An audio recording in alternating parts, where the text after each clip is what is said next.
So in this segment, we're going to be talking about Jon Sopel being an absolute moron and attacking a trade unionist and academics for striking. This is what when I talk about how journalism in this country is rubbish at times.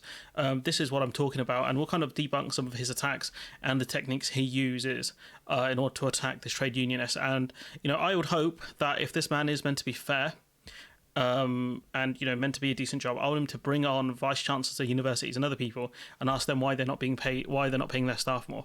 But this is genuinely the most pathetic thing, and you'll see him get more and more animated as the clip goes on, and you can see what his genuine beliefs are.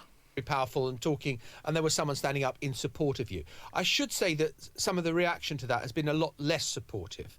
Shame on you, UC. So one of the tricks journalists use is that they won't state their ideals or their kind of positions outright. What they will do is they will find quotes in support of what they are saying. And so this is it. So, he won't bring any quotes in support of the trade union strikes. But he does talk about how, some people have supported it, but, these are the quotes against you. How do you respond? Absolutely pro-union and pro-worker, except with this marking boycott. This man's not pro-union and pro-worker. 100% he's not. The person he's quoting. Nonsense. This cohort of students has suffered enough. It is a stain on trade unionism and a stain on you. Appalling. I mean, I don't think you can claim to be pro-worker and say that. Let's just take a step back. Well, someone has. Well, and I'm going to challenge that. The marking and assessment boycott is a form of strike action that shows that... Just having issues with the audio because there's two different levels here in this video. ...that falls short of full withdrawal of labour. It's similar in that sense of the RMT or SLEF, not undertaking overtime. It is part of our industrial army as a union. It's one that we deploy lightly. And the reason we have taken this path is because strike action, balloting, campaigning, negotiating, public shaming of employers and other political activities. It's nice to know Lewis Goodall's got nothing to say on any of this as well. He just sits there. Have not worked. So you cannot claim to be pro-worker and say that at that point, you just have to lay down and accept whatever your employer is doing. We believed taking this step would have forced employers who were sat on piles of cash, £44 billion of reserves, would seriously negotiate with us. Okay, Joe, let me just read you another one. So doesn't acknowledge anything she said there about, the reserves or anything like that, and the fact that they can, according to her at least, they can afford to pay more. Doesn't acknowledge what she said there, doesn't respond to it, brings up another quote. What a load of hogwash. Get on with your jobs. I work delivering bread for Tesco through the nights, earn a quarter of what you get for far more physically demanding work. I'm still waiting for my low-value foundation degree grades, and it's only cost me a year's salary. I mean, it's really weird that guy didn't go through the student loan system, especially for a foundation degree as well. He is right, I guess, to be angry, but at the same time, he's taking his anger out on the wrong people. It doesn't make sense to be angry at the teachers for striking or the academics for striking. It makes sense to be more annoyed at the universities for not paying them enough. And this has been an ongoing dispute for a long time now. I mean, these people are angry, but what they are is, I would say that they're angry and should be putting their frustrations at government that have set up this system and employers who are sat on piles of cash and treating their staff like rubbish. So, Joe, you're the one who's made the choice to boycott marking students' work. That has done. And this is what I mean. These academics were maligned for going on strike and not teaching classes, and now they're being attacked for not marking, basically marking the work with a delay. Effectively, that's what's going on here. How do you expect them to strike then? What would Jon Sopel find acceptable for academics to strike? In what measures do they strike on? That's the question, because that's the question I'd ask him. What would be acceptable means of strike? Because clearly he's against this. Would he be against not doing classes, for example, and things like that? I don't get it. Direct effect on people and their lives now, because their lives are held in abeyance. That's your choice to have chosen that method of industrial action. Our members have voted for this form of industrial action, and as I have outlined, we as a union have tried every other method. We warned employers who have sufficient resources to pay people properly over a year ago that we would do this if they did not negotiate a settlement with us. Sadly, they have decided that crushing their own workers and alienating students and potentially trashing the reputation of UK higher education was more important.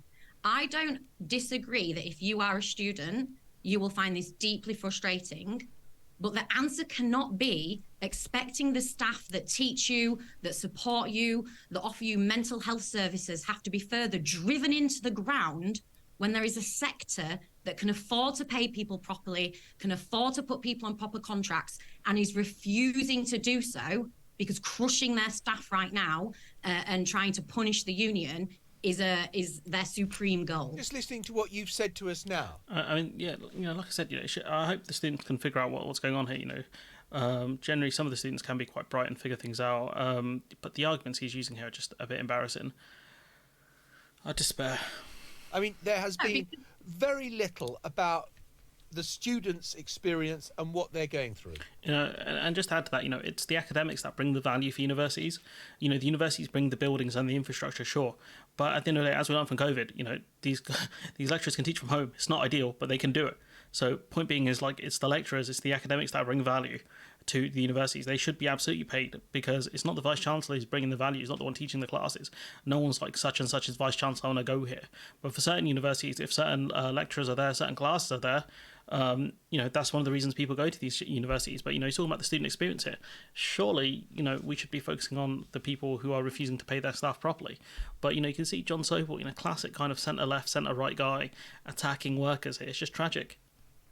Because you've been asking me to defend why we're taking strike action, and I am here to speak on behalf of UCU members.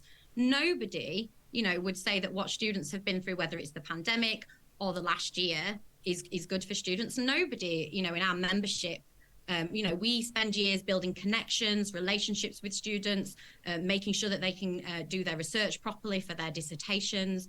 But we are here because, despite knowing from the offset this dispute would lead to damaging consequences for staff, students and parents, employers have pushed us here. So I used to teach lots of students. This is awful, but it is not of our choosing. It's just embarrassing for Sopel, and I think her name is Jo Grady. I think she did a really good job here. I think what I would push the angle of more that the students should be angry at the institutions rather than at their professors for putting themselves in this situation. As she said, I think they said this is one of the things they would do last year. So it's not like the universities didn't know this could happen. So they knew, and what they're trying to do is make it's classic. It's classic what some employers do, just make the employees look like villains. They're the reason why nothing's happening.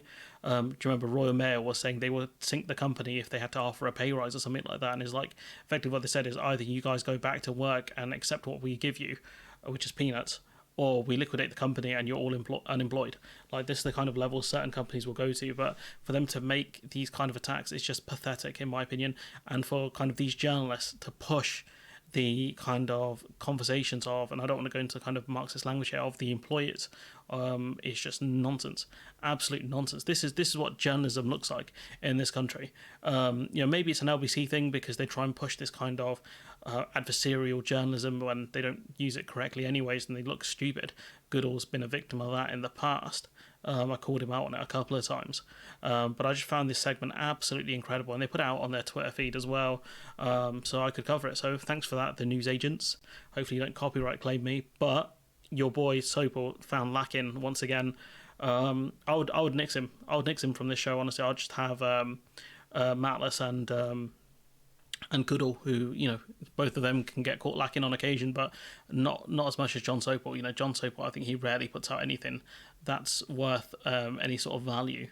Honestly, I think he's just a name that they put in and people seem to know him or whatever. But anyways, I'm going to leave it there. Let me know what you think in the comments below. Like, comment, share, subscribe. Rest in peace, British journalism. Perhaps I have to pay respects because I have second-hand embarrassment watching this, and I can tell you for free that this guy he's not in the position he's in because of his journalistic talents or anything like that. It's either because of his ideology or because he's a big name, honestly. But this is embarrassing. Get your boy in the big leagues, because these guys obviously can't cut the mustard. And I'll catch you in the next one.